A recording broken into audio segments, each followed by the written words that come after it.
All right, everybody. So today we're just going to start to talk about the Age of Jackson. There's a lot in here, so some of it will continue into a future class period. So we're just getting to the beginnings here.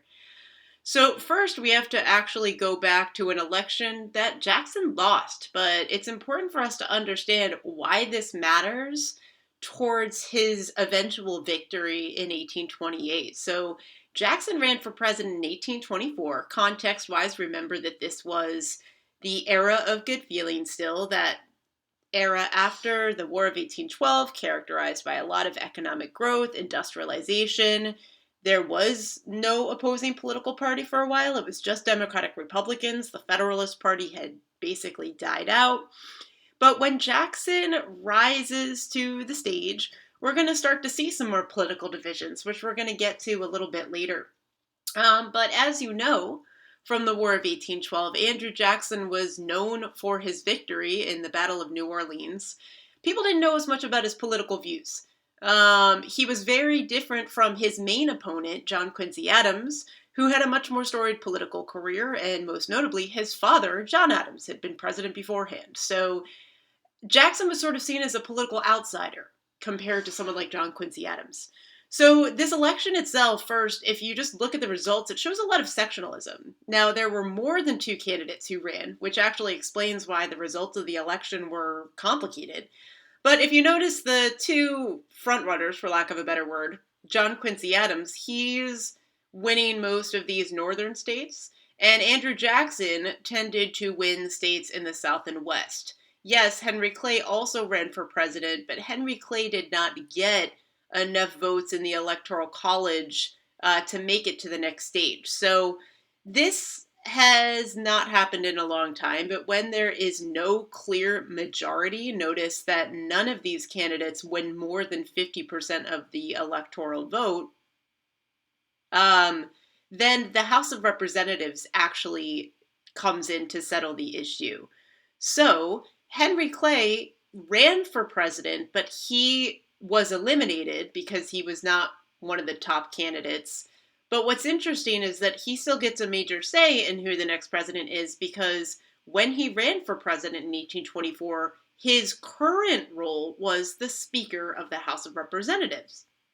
So, when the House of Representatives gathered to try to settle the results of this election, Henry Clay had quite a bit of say here, and he decided to back John Quincy Adams to win this election, not only because he thought that Adams was a better candidate, had a stronger resume, but also because John Quincy Adams was a little bit more in line with Henry Clay's agenda, in particular his favoring of economic growth, the promotion of his American system, which promoted economic self-sufficiency. So Henry Clay went ahead and chose John Quincy Adams. When John Quincy Adams became president, he appointed Henry Clay to be Secretary of State. And Jackson and all of his supporters were enraged by this. They thought this was some sort of sketchy deal that they had arranged ahead of time. And so Jackson calls this the corrupt bargain. He argued that Henry Clay chose Adams to further his own political ambitions. And part of that was because this new position that Adams gave him, the Secretary of State, was seen as a stepping stone to the presidency. A lot of presidents at this point in history had been Secretary of State before they became president, so it was a logical conclusion to make. So nonetheless, 4 years afterward, when Andrew Jackson runs again, he was very much energized and fueled by this loss in 1824. And throughout these 4 years, when John Quincy Adams was president, Jackson's supporters grew in numbers and they start to organize. And they organize into this party. It's called the Democratic Party, but also we sometimes call them Jacksonian Democrats. Most of the sentiment surrounding the 1828 race was about redemption for Jackson. He used that corrupt bargain line to argue that the presidency was stolen from him back in 1824. And the election also got really personal. It was an election of a lot of mudslinging, calling each other names, digging up scandals. So Jackson ridiculed Adams for his intellect And Adams decided to actually ridicule Jackson's wife, Rachel Jackson. There was a little bit of a scandal there because before she married Andrew Jackson, she had been married before and her divorce had not yet been finalized. And so Adams and his supporters criticized Rachel Jackson of having loose morals. And actually, as an aside, Rachel Jackson actually died shortly after the election. And Jackson never forgave his political enemies. He argued that she died because she was so stressed from all of the mudslinging that she had to endure during this campaign. So Jackson's victory in 1828 was largely because the voter turnout nearly doubled from 1824. And this is because voting rights expanded significantly in the early to mid 1820s. Most states removed the qualification of land ownership. So essentially, all white men were able to vote by 1828, universal white male suffrage, as we call it. But still, even though you see that Jackson won very handily here, we still see a lot of signs of sectionalism in this election because look at all the states that Adams carries.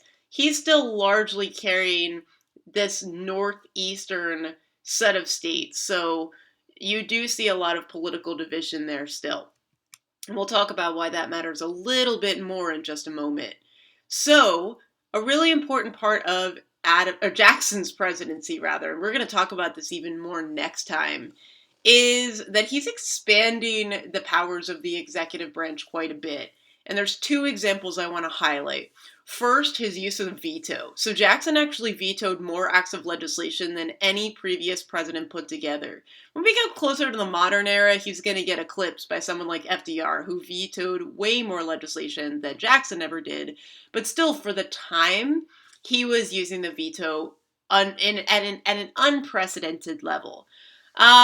He also vetoed many programs that supported Henry Clay's American system, which helped promote economic growth and self-sufficiency. So it was seen as a deliberate effort to dismantle the policies of the administrations that preceded him, ones that tended to favor economic expansion in urban areas, manufacturing, domestic production, and Jackson was more of a fan of a rural agrarian republic. Okay, and another example of him expanding the executive branch is the introduction of something his opponents called the spoils system.